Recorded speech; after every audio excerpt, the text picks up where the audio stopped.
umaga ay ito po yung aming layunin sa pamamagitan po ng maiksing oras na gawain ay maihatid sa inyo ang kabutihan ng Panginoon.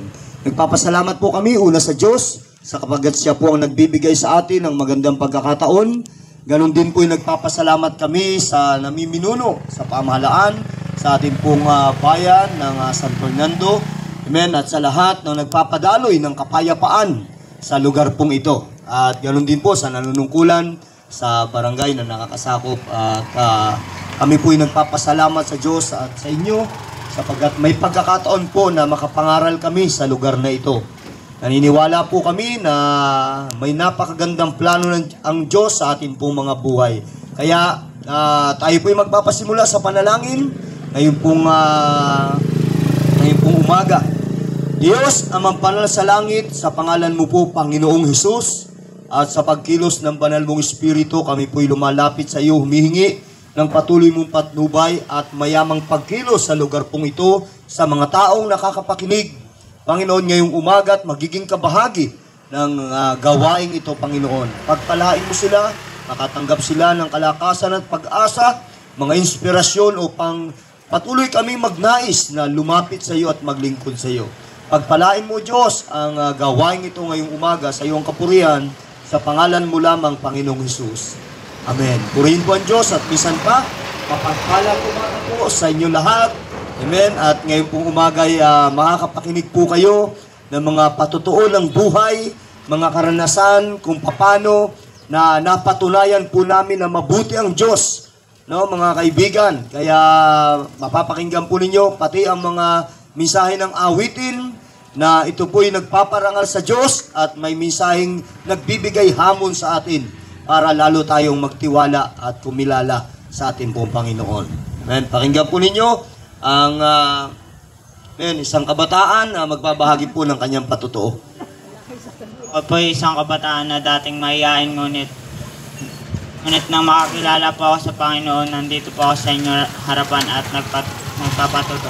At bungatin po ako ng isang pamilyang magulo at dahil po sa pag-ibig ng Diyos, ako po ay nakakilala at naunawaan kung paano at maranasan ang biyaya at tabag ng Diyos. Yun lamang po at maraming salamat. Amen. Hallelujah. Purihin ng Diyos at napakaganda pong mapakinggan na may ganitong pangyayari, kabataan na nakakaranas ng pagbabago ng buhay, may direction na maganda dahil po sa ating pong Panginoong Jesucristo. Meron pong isang awit ngayon pong umaga na inyong mapapakinggan.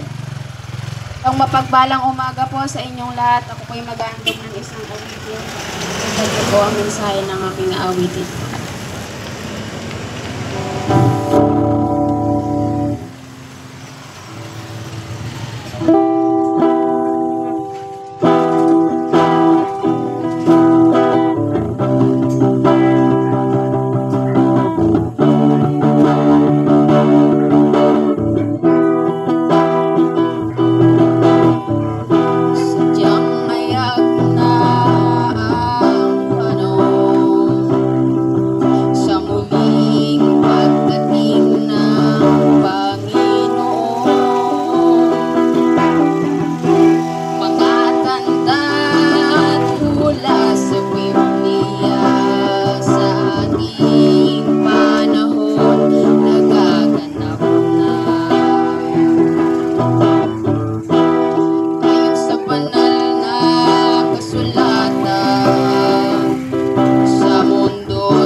And hallelujah, isa pong mensaheng makatotohanan sa panahon natin ngayon. Ang Panginoon ay hindi po nagpapabaya, nagpapabala siya, nagpapaalala, sapagkat alam ng Panginoon na ang panahong ito'y dapat tayong lumapit sa Diyos.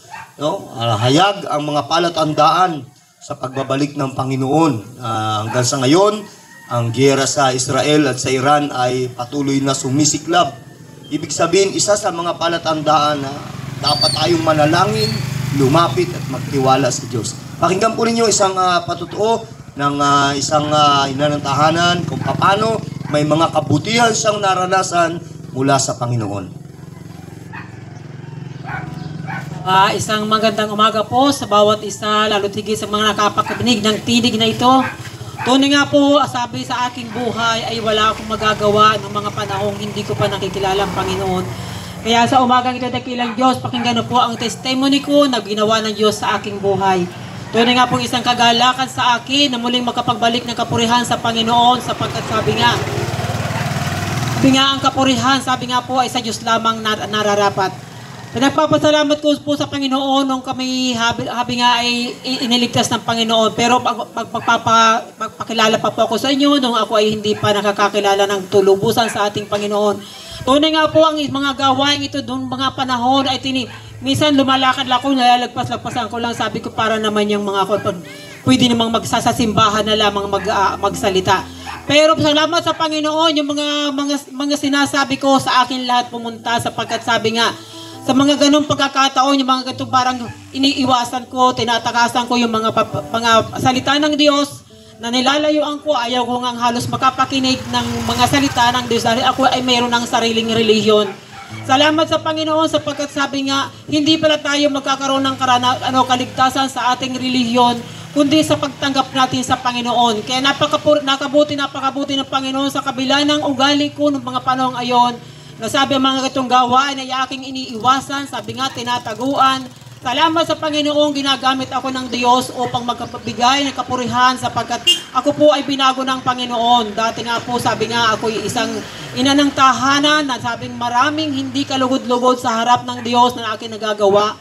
Pero salamat sa Panginoon, sabi nga alam ko ang mga ibang nakakapakinig ng patutugong ito, sabi nga hindi na sa maniniwala sapagkat ako ay naging adik sa waiting.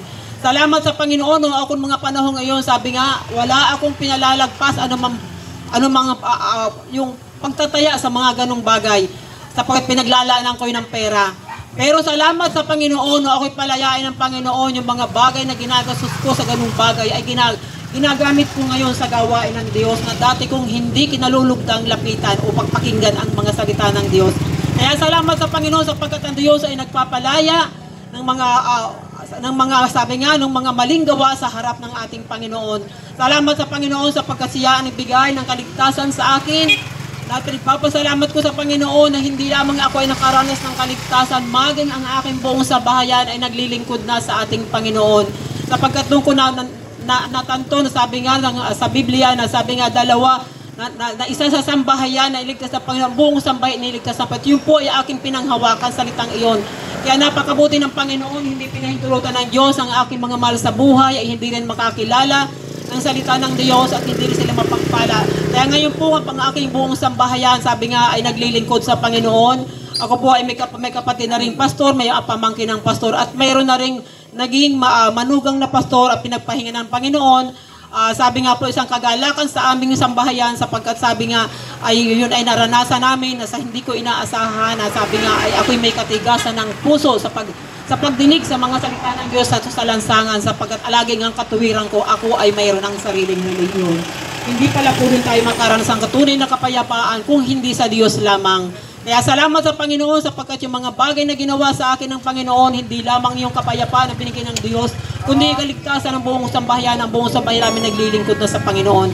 At saka napakarami pa po mga kabutihan na ginawa ng Diyos sa akin, ang pagpapagaling sa aking karamdaman. Nalingit po sa inyong kaalaman, ako po ay nagkaroon ng sakit na sabi nga ay ikamamatay, sabi nga cancer, sabi nga ganun. Pero po rin nagkaroon sakit din ako sa puso, sa bato, sabi nga ganun. Pero salamat sa Panginoon, yung lahat ng aking karamdaman ay pinawi lahat ng Diyos. At ngayon nga po ay nakikita nyo na ako'y masigla sa inyong harapan. Sabi nga malakas, sapagkat ang lakas ko ay galing sa Diyos. Napakabuti ng Panginoon sapagkat sabi nga, hindi lamang ako ginagamit ng Diyos sa mga ganitong gawain, maging po sa aking sambahayan, sa aking pamilya. Yung palakasan ng mga pag-i-encourage sa bawat pamilya na nasa panahon ng mga pagsusubok, andun po, ginagamit po kami ng Panginoon sa mga ganong bagay. Kaya salamat sa Panginoon sapagkat ang Diyos ay nag-aayos ng sambahayan upang sabi nga maging bukas ang puso't mabukas ang isipan sa paglilingkod sa Diyos. Kaya sa umaga po ito, ang kapurihan ko pa salamat ay hindi ko po nakakalimutang ibalik sa Panginoon. Sa Diyos lamang po ang papuri.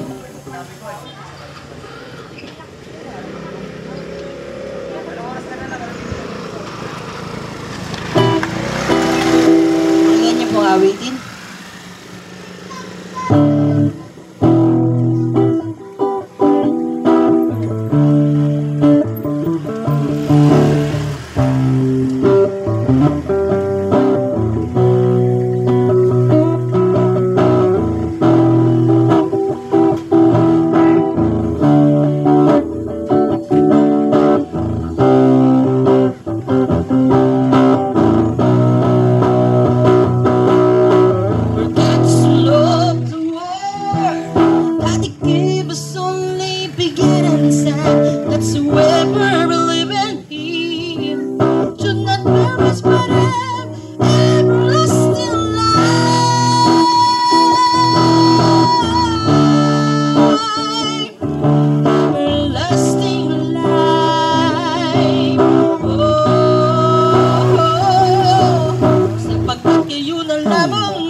Tinuraan pa nga sa mukha eh, dahil sa ating mga kasalanan, di mapilang bilang.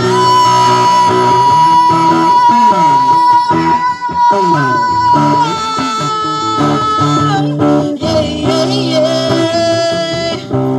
Oh, for God so loved the world that He gave His only begotten Son, that's whoever believes in Him should not perish but have everlasting life.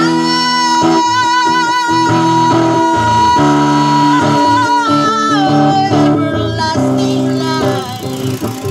Everlasting life. Siya'y kumakatok sa pintuan ng iyong puso. Handa mo ba siyang papasukin dyan sa buhay mo? Tatanggapin mo ba siya bilang Panginoong tagapagligtas ng iyong nalalaman sa nagaragarang nagaligaw?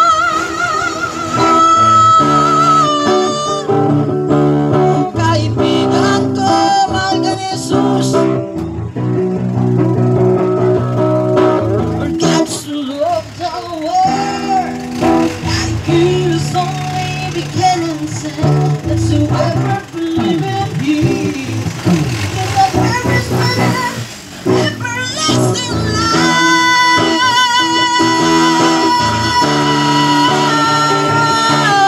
Everlasting life. Everlasting life. Everlasting life.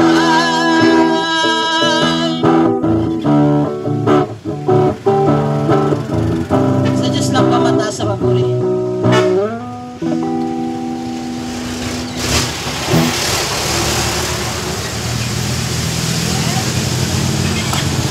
Amen. Praise God. Isang mapagpalang umaga po sa bawat isa. Nakarinig po tayo ng mga patotoo at mga makalangit na awitin. At ngayong umaga, Ang pinakamahalaga pong layunin kung bakit po kami ay narito ay upang magbahagi po ng salita ng Diyos.